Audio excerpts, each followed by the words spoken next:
श्रीमन्महागणाधिपतये नमः। लक्ष्मीनारायणाभ्यां नमः। उमामहेश्वराभ्यां नमः। वाणीहिरण्यगर्भाभ्यां नमः। शचीपुरन्दराभ्यां नमः। मातापितृचरणकमलेभ्यो नमः। इष्टदेवताभ्यो नमः। कुलदेवताभ्यो नमः। ग्रामदेवताभ्यो नमः। स्थानदेवताभ्यो नमः। वास्तुदेवताभ्यो नमः। सर्वेभ्यो देवेभ्यो नमः। सर्वेभ्यो ब्राह्मणेभ्यो नमः। श्रीगुरुचरणकमलेभ्यो नमः।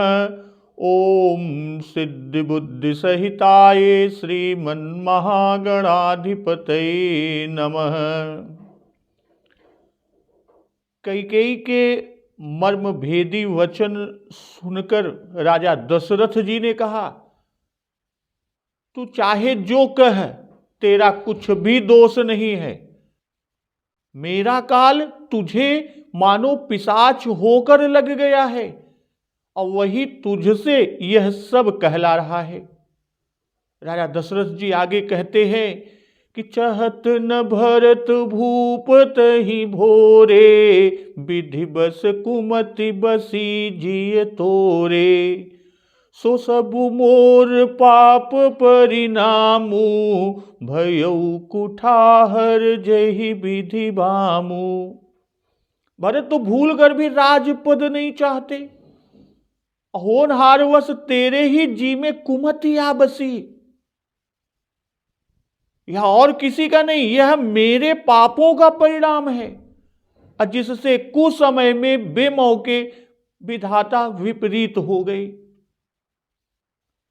सुबह सुबह सिहि फिर अवध सुहाई, सब गुण धाम राम प्रभुताई। करिहई भाई सकल सेवकाई, होई तिहुपुर राम बड़ाई।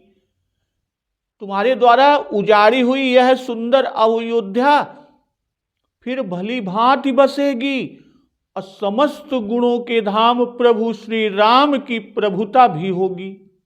इतना ही नहीं, सब भाई मिलकर उनकी सेवा करेंगे और तीनों लोकों में प्रभु श्री राम की बड़ाई होगी।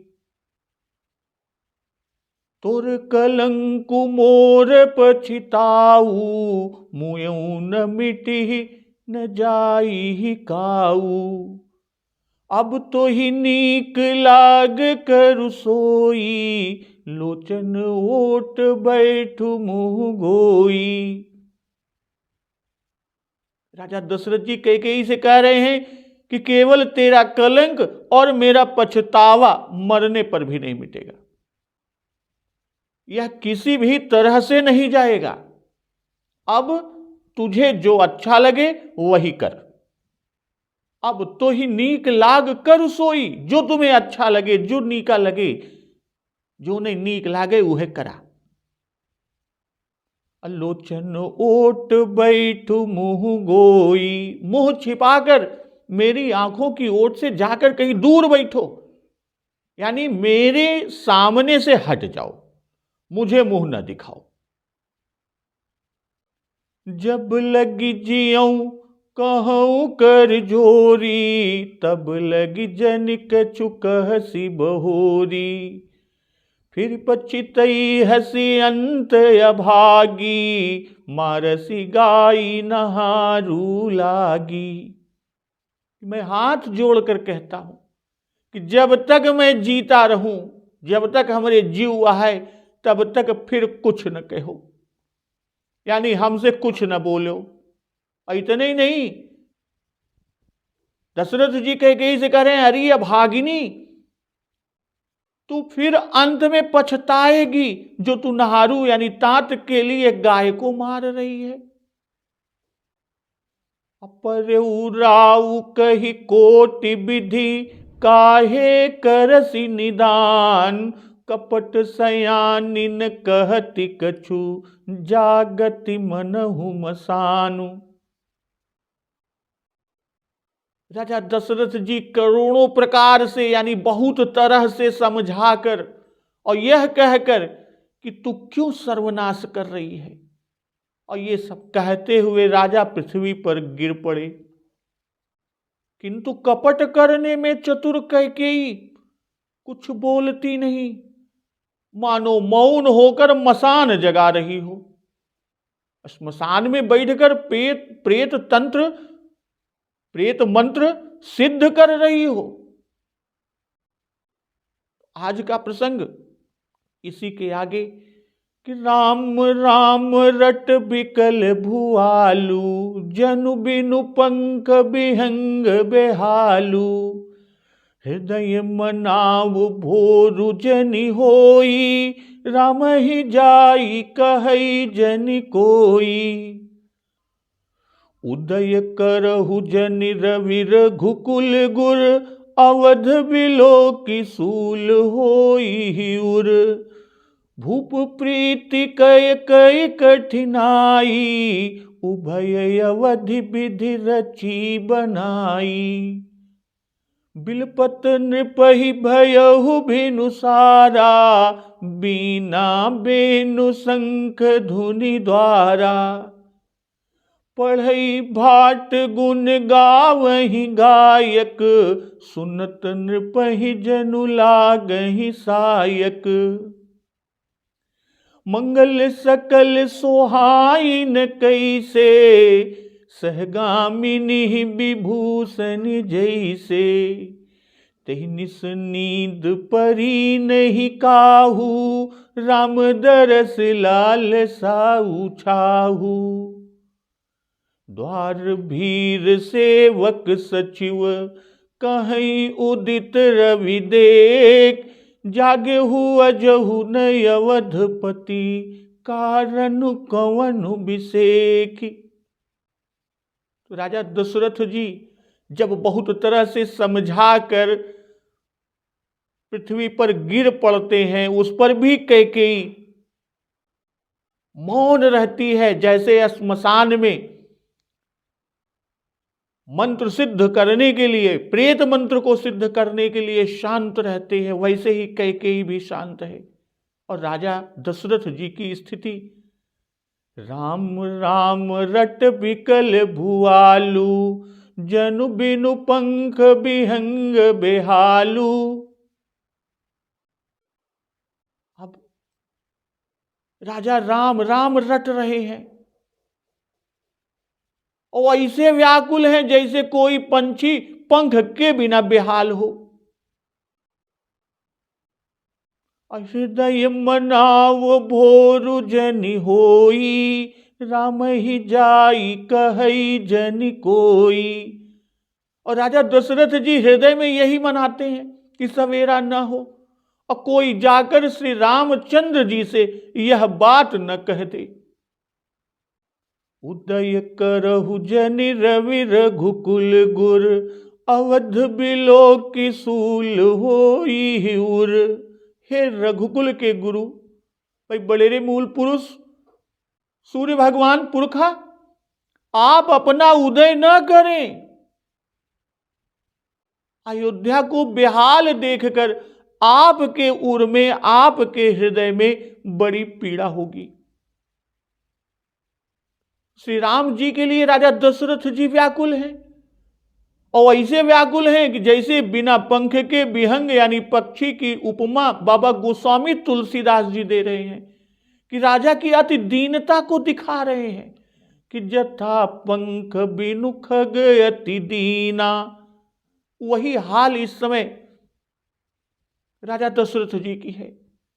राजा अनेक उपाय करके हार गए हैं। तो यहां राजा रूपी पक्षी के दो वरदान ही दो पक्ष हैं, जिनमें से एक राम वनवास से कट गया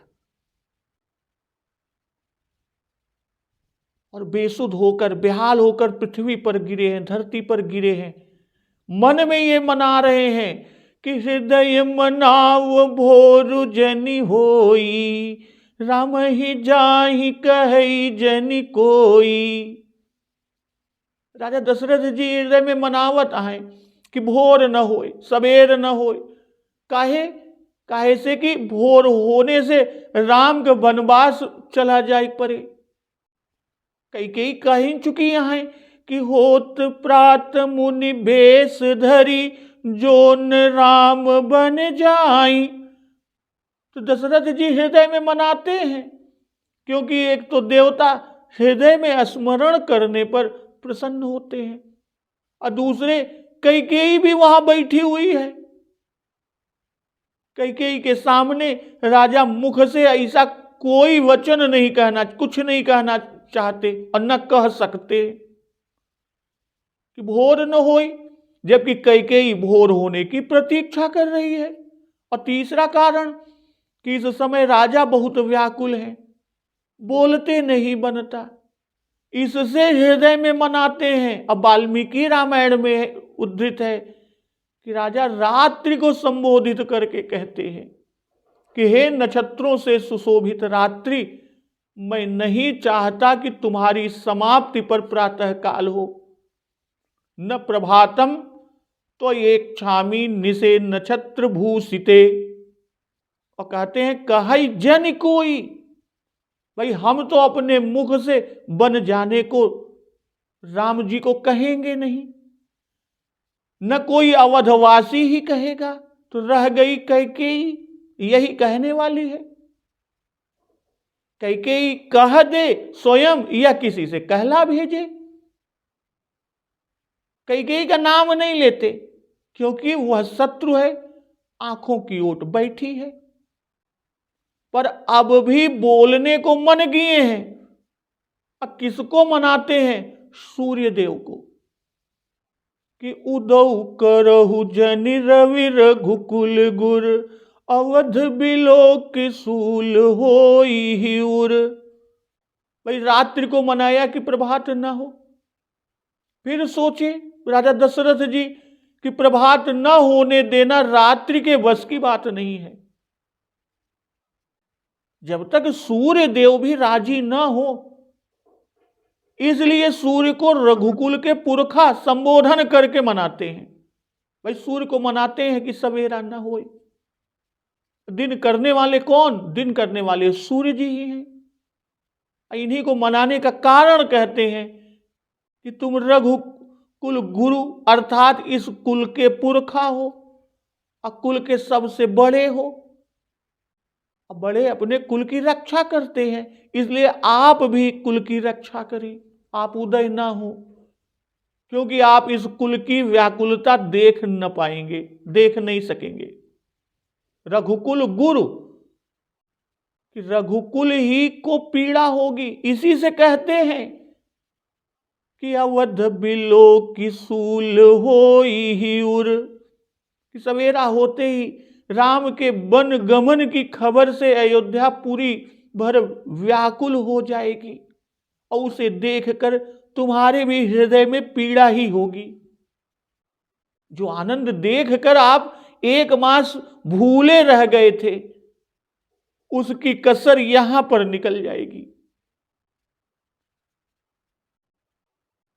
भूप प्रीति कई कठिनाई, उभय अवध विधि रची बनाई। राजा प्रीत की और कैकेयी निष्ठुरता की सीमा है। और ब्रह्मा जी ने उभय अवधि विधि रची बनाई, कि ब्रह्मा जी ने दोनों को सीमा रचकर बनाया है।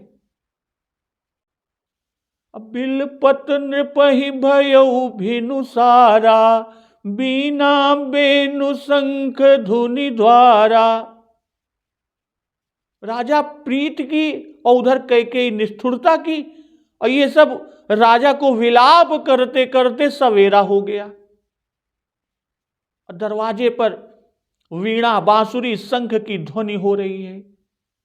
पढ़ई भाट गुण गावहि गायक, सुनत नृपहि जनु लागहि सायक। भाट विरदावली पढ़ते हैं और गवैये गुणगान कर रहे हैं। और यह शब्द सुनते ही, यह ध्वनि सुनते ही राजा को मानो वे बाण से लग रहे हैं। तो भूप प्रीति कई कई कठिनाई, उभय अवधि विधि रची बनाई। तो एक शंका कि यहां राजा के विलाप का प्रसंग है कि भूप प्रीति कई कई कठिनाई, इस कथन का कौन सा प्रयोजन है यहां? तो उसका समाधान इस तरह है कि संध्या से रात्रि भर में जो चरित्र हुआ वह सब वर्णन किया। बाबा गोस्वामी तुलसीदास जी ने वह सारा वर्णन किया। अब सवेरा हुआ है कि बिलपत नृपहि भयउ भिनुसारा, इसलिए यहां प्रसंग की इति किसके किसके? जो संध्या से रात्रि भर चरित्र हुआ राजा दशरथ जी और कैकेयी जी के बीच, और विधि ने रचा, बनाकर इसे रचा है। कहने का तात्पर्य ऐसी प्रीति में निष्ठुरता नहीं रह जाती और ऐसी निष्ठुरता में प्रीति नहीं रह जाती। राजा की प्रीति और रानी की निष्ठुरता दोनों शुरू से अंत तक बनी रही, क्योंकि ब्रह्मा ने अच्छी तरह से बनाया है। राजा की प्रीति कैकेयी पर बनी रही और कैकेयी राजा पर निष्ठुर ही रही, कोई अंतर नहीं आया। तो बिलपत नृपहि भयउ भिनुसारा, बीना बेनु शंख धुनि द्वारा। राजा ने वह भयंकर रात्रि बड़े दुख से बिताई और सुबह दरवाजे पर यह गान और वाद्य राजा को प्रातः काल जगाने के लिए हुआ ही करता है, और वही है। अब पढ़े भाट गुण गावहि गायक, सुनत नृपहि जनु लागहि सायक। भाट गुण यानी यश पढ़ते हैं, गवैये गुण गाते हैं। रात भर राजा का विलाप करते बीता और सवेरे श्रवण सुखद मधुर शब्द सुनाई दिए, और ये सभी ध्वनियां, ये शब्द राजा को बाण के समान लगते हैं। राम वनवास समझकर उन्हें कुछ नहीं सुहाता। वैसे अयोध्या में रात को सोया तो कोई भी नहीं, सब लोग राम दरस लालसा और उत्साह के कारण जागे। चक्रवर्ती महाराज दशरथ जी विलाप करते हुए जागे। जिस भोर होने को डर रहे थे वह हो ही गया। अब वीणा वेणु शंख की ध्वनि द्वार पर सुनाई पड़ी। महाराजाओं को जगाने के लिए महल के द्वार पर वीणा बजाई जाती है, जिसका अत्यंत कोमल स्वर होता है, जिससे महाराज सुखपूर्वक जागे। कदाचित नींद कुछ अधिक लग गई हो, इसलिए वीणा के बाद बांसुरी बजाते हैं। और राजा किसी हालत में भी अरुणोदय में सोते न रहें, इसलिए अंत में शंख भी बजाते हैं। तो इन सभी ध्वनियों से चक्रवर्ती ने यह जान लिया कि अरुणोदय हो गया। राजा को स्वधर्म और कुल धर्म के पालन में उत्साह दिलाने के लिए, प्रतिज्ञा पालन आदि विशिष्ट गुणों को दृढ़ करने के लिए सूत मागध और वंदी लोग विरध कहते हैं, गुणगान करते हैं। आज चक्रवर्ती जी को विरध और गुणगान से अधिक कष्ट हो रहा है, क्योंकि वे सब राम वनवास को ही बिना जाने और पुष्ट कर दे रहे हैं। इसलिए वे बाण की भांति राजा जी के हृदय पर चोट कर रहे हैं। मंगल सकल सोहाहिन कैसे, सहगामिनी विभूषण जैसे। राजा को ये सब मंगल अच्छे नहीं लगते, ठीक वैसे ही जैसे पति के साथ सती होने वाली स्त्री को विभूषण यानी साज श्रृंगार भले नहीं लगते, अच्छे नहीं लगते। तहि निस नींद परी नहीं काहू, राम दरस लाल साहू छाहू। उस रात को किसी को भी नींद नहीं पड़ी, क्योंकि सबको राम के दर्शन की अभिलाषा और उत्साह है। भाई सती होने वाली स्त्री को विभूषण नहीं सुहाते, क्योंकि जिसके लिए वह विभूषण आभूषण पहनती थी वह तो चला गया, अब वो विभूषण कैसे सुहावे। ठीक वैसे ही श्री राम जी के लिए सारे मंगल हो रहे थे, सो वे तो वन को चले, अब राजा को वे मंगल कैसे अच्छे लगे। सती पति के साथ जाती है, वैसे ही जब श्री राम जी वन को चले जाएंगे तब राजा की मृत्यु हो जाएगी। इसी से सहगामिनी अर्थात साथ चलने वाली। अब वीणा बीना आदि सब मंगल हैं, इनका शब्द वे सुनना नहीं चाहते, जबरदस्ती कान में पड़ते हैं और तब बाण के समान लगते हैं। अपनी ओर से वे सब मंगल कैसे नहीं सुहाते, जैसे सहगामिनी को विभूषण आभूषण अच्छे नहीं लगते। तही निस नींद परी नहीं काहू, राम दरस लालसा छाहू। भाई दर्शन की लालसा और राज्याभिषेक का उत्साह है कि कनक सिंहासन सीय समेता, बैठे राम होई चित चेता। नींद तो किसी को ना पड़ी, राजा कैकेयी को भी ना नींद पड़ी, पर इनके नींद न पड़ने का कारण भिन्न भिन्न है। कैकेयी को अपना कार्य साधना था कि कपट सयानिन कहति कछु, जागति मनहु मसान। राजा को राम वनवास के कारण कलपते बीता और पूर्ववासियों को उत्साह के कारण। तो सबके नींद न पड़ने का कारण कहा कि राम दरस लालसा उछाऊ, ब्राह्मणस्य ग्रामोयम।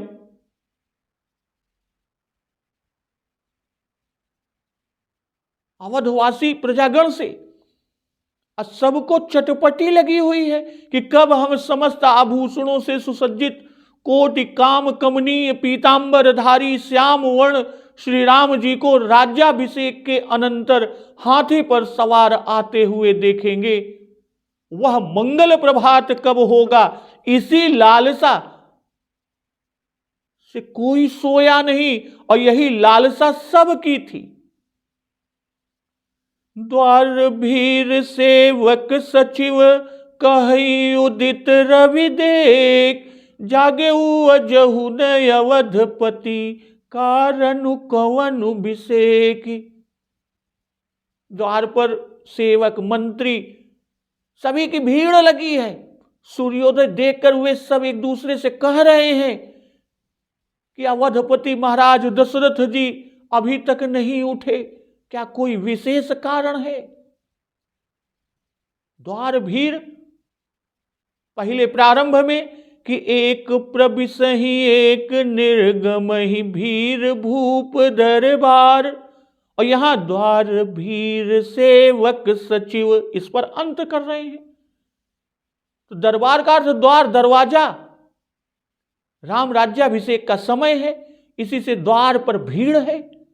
सेवक सचिव सब काम करने वाले, पर बिना आज्ञा के काम नहीं कर सकते। वाल्मीकि जी ने उल्लेख किया कि पूर्ववासी राज्य के लोग और अनेक बाहर से आए हुए राजा वहां भरे हुए थे। दंडधारी ब्राह्मण, राजपुरोहित, राजा लोग अभिषेक की सामग्री लिए खड़े हुए हैं। वशिष्ठ जी ने सुमंत्र जी से कहा कि राजा से जाकर कहो कि शीघ्रता करें। राजाओं ने कहा कि सूर्योदय हो गया, राजा नहीं दिखाई पड़े, उन्हें खबर कर दो कि तिलक की और अभिषेक की सामग्री लेकर हम लोग आ गए हैं। यहां पर भी सेवक मंत्री आदि सभी का कहना दर्शा रहे हैं। कहने वाले कई हैं। आज हम ही बड़े अचरज लागा, रोज तो दोपहर रात रहे जागा करते थे कि पछिले पहर भूप नित जागा और आज सूर्योदय हो गया और अब तक न जगे। अवधपति, अवध की रक्षा उनके जागने से है। अवधपति का भाव कि अवध भर के लोग जगे हुए हैं और ये तो अवधपति हैं, ये कैसे अभी तक नहीं जगे। अकारण कवन विशेष, सामान्य कारण में ऐसा मोहित ना होते, कोई विशेष कारण है। तो पछिले पहर भूप नित जागा, आज हम ही बड़े अचरज लागा। राजा नित्य रात्रि के पिछले पहर जागते थे और आज अभी तक नहीं जगे, इसलिए आज हमें बड़ा आश्चर्य हो रहा है। जाहु सुमंत्र जगावहु जाई, कीजिए काजु रजाय सुपाई। तब गुरुजी ने कहा कि सुमंत्र जाओ, जाकर राजा को जगाओ और उनकी आज्ञा पाकर हम लोग और काम करें। तो गए सुमंत्र तब राउर माही, देखी भयावन जात डेराही। तब सुमंत्र जी राजमहल में गए और उसे भयावन लगता देख वे भीतर जाते डरते हैं कि धाई खाई जनु जाई नहेरा, मानो विपत्ति विषाद बसेरा। मानो वह दौड़कर खा लेगा, देखा नहीं जाता और ऐसा लगता है कि मानो विपत्ति और विषाद ने वहां पर बसेरा डाल दिया है।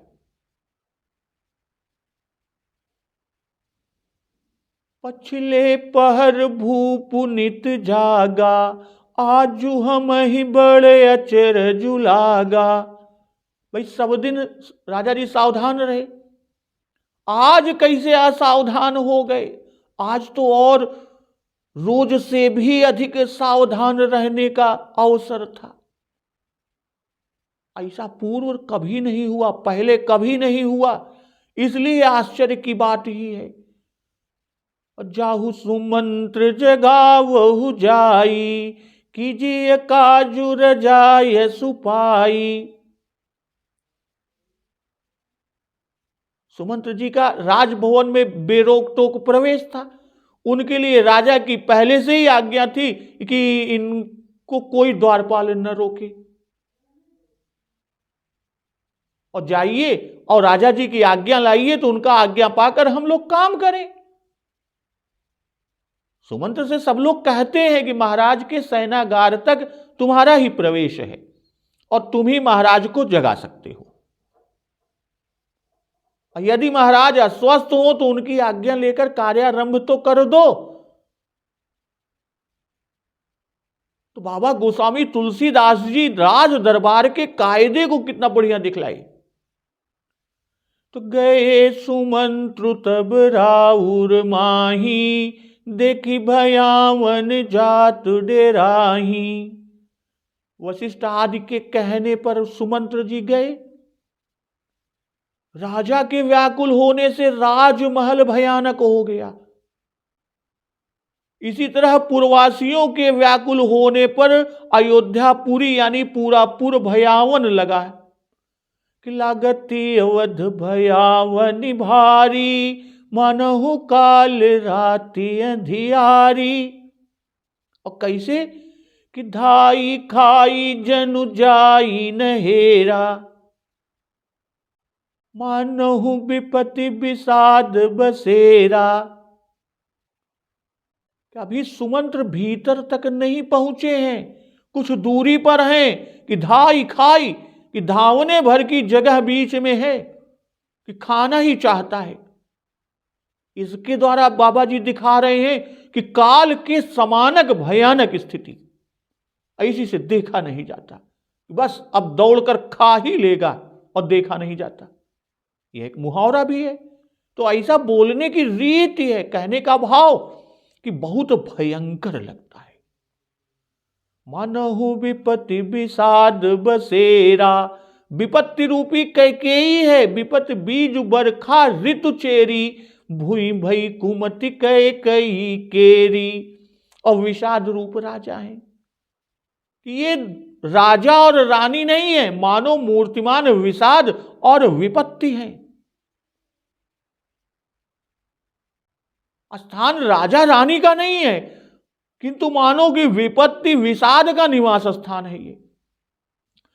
पूछे को उन उतरु देई, गए जेहि भवन भूप कैकेयी।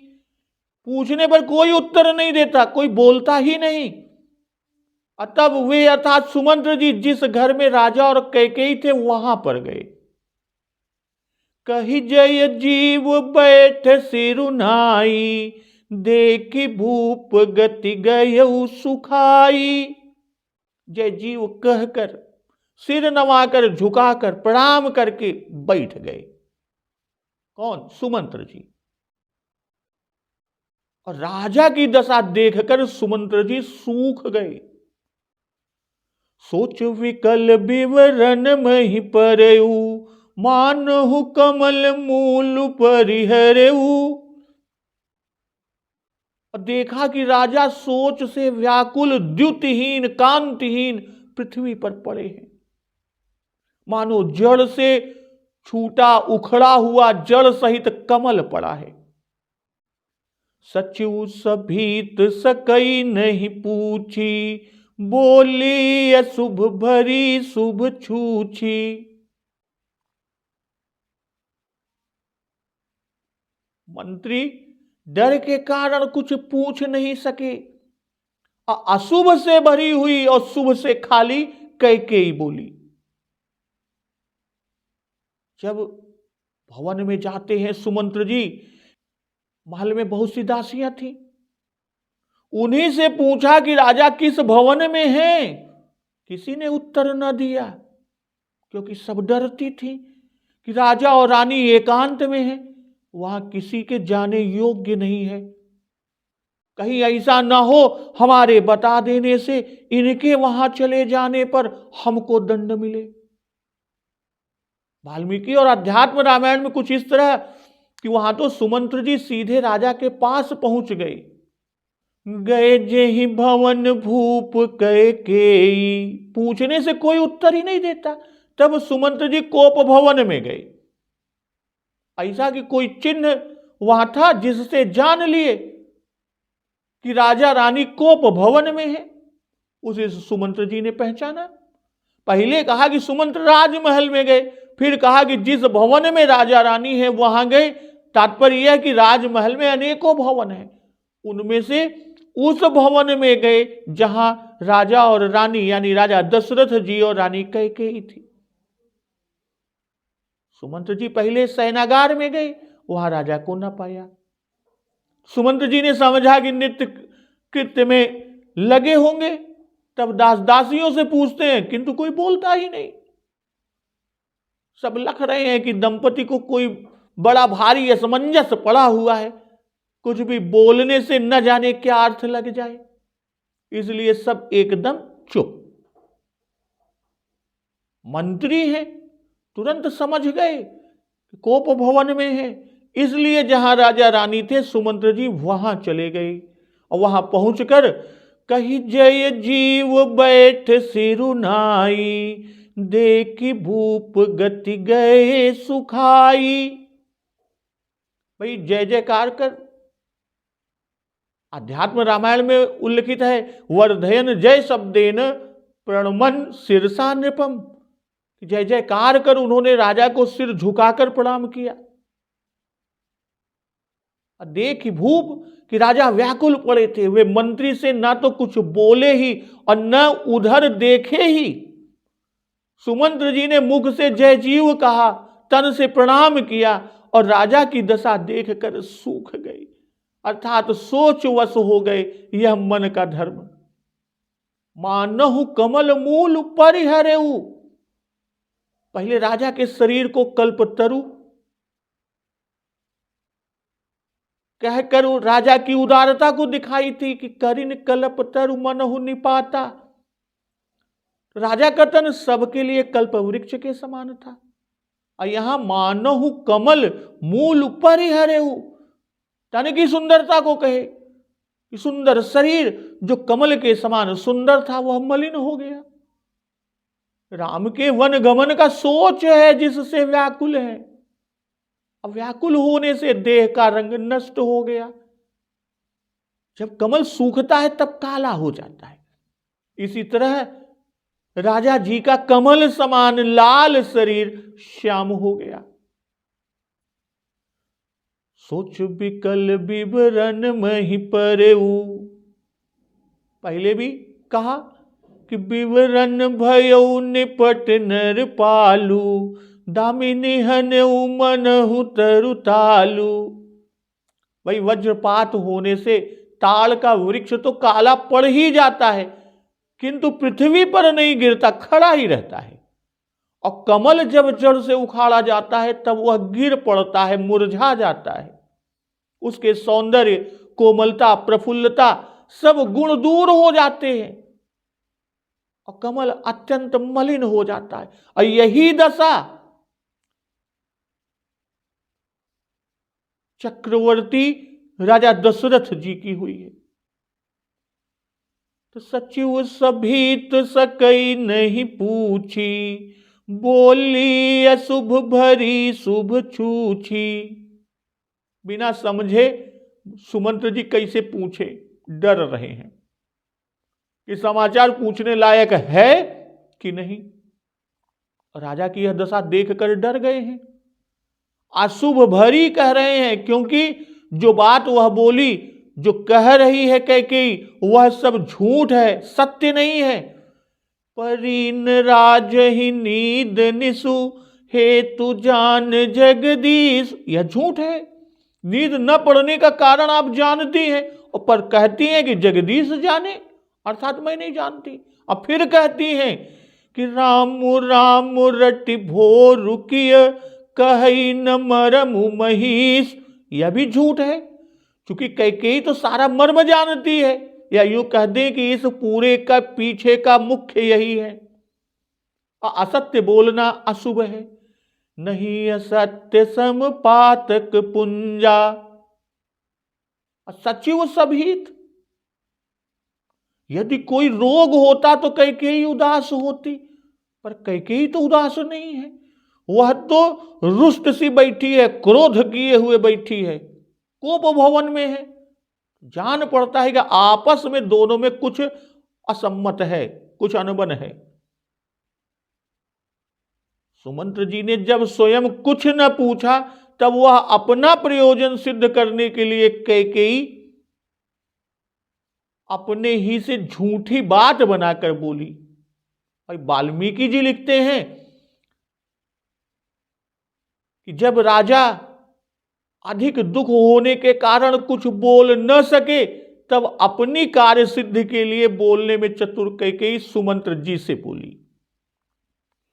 परीन राज ही नींद निसी, हे तू जान जगदीश, राम राम रटि भोर किय, कहि न मरमु महिषु। कि राजा को रात में नींद नहीं पड़ी, नींद ही नहीं आई। कारण तो भगवान ही जाने, अब वो ईश्वर जाने कि काहे बरे। और राजा ने राम राम रट कर सवेरा कर दिया, किंतु एकर भेद नाय बतलायन। तो आनहु राम ही बेगी बोलाई, समाचार तब पूछे हुआई। रामचंद्र जी को शीघ्र बुला लाओ, तब आकर समाचार पूछना। कहने का भाव कि राजा ने रात भर राम राम रट कर सवेरा कर दिया, लेकिन कुछ भी मर्म नहीं बताया। इसी से हमको भी नहीं मालूम हो सका कि क्या बात है। यह कहकर कैकेयी सुमंत्र जी से भेद छिपाती है। कैकेयी डरती है कि मंत्रियों को मालूम हो जाएगा तो वे तुरंत तिलक कर देंगे, क्योंकि राजा पहले राज्याभिषेक की आज्ञा तो दे ही चुके हैं। हे तू जगदीश जाने, भाव की ये महिष है, इनके हृदय की और कौन जान सकता है। जगदीश जगत भर के स्वामी है, इसलिए वही जाने। अध्यात्म रामायण की कैकेयी ने राजा के अस्वस्थ होने का कारण रात्रि में नींद न पड़ना बताया कि तमाह कैकेयी राजा रात्रो निद्राम न लब्धवान, राम रामेति रामेति राममेवानुचिंतयन्। अब वाल्मीकि रामायण की कैकेयी ने कहा कि राम राज्याभिषेक की प्रसन्नता में रात भर सोए नहीं, इसलिए जागरण के कारण थक कर सो गए हैं। अब मानस की कैकेयी कहि न मरमु महीसु और हेतु जान जगदीश, ये कहती है। झूठ तीनों ने ही कहा। अब तीनों, आध्यात्म रामायण, वाल्मीकि रामायण और मानस, तीनों की कैकेयी ने मर्म को छिपाया। कहा इन मरम महीस, ये शब्द बड़े जोर के हैं।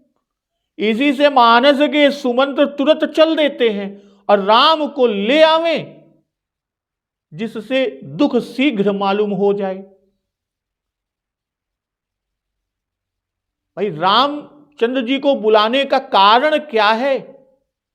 राजा के सामने क्यों बुला रही है कैकेयी? इस मर्म और इस प्रसंग का श्रवण अमृतपान हम लोग अगले दिवस की कथा में करेंगे। तो एक बार जोर से बोलिए, सियावर रामचंद्र की जय, पवन सुत हनुमान की जय, जगत जननी मां जगदम्बा की जय, गुरुदेव भगवान की जय, उमापति महादेव की जय। जय श्री राम।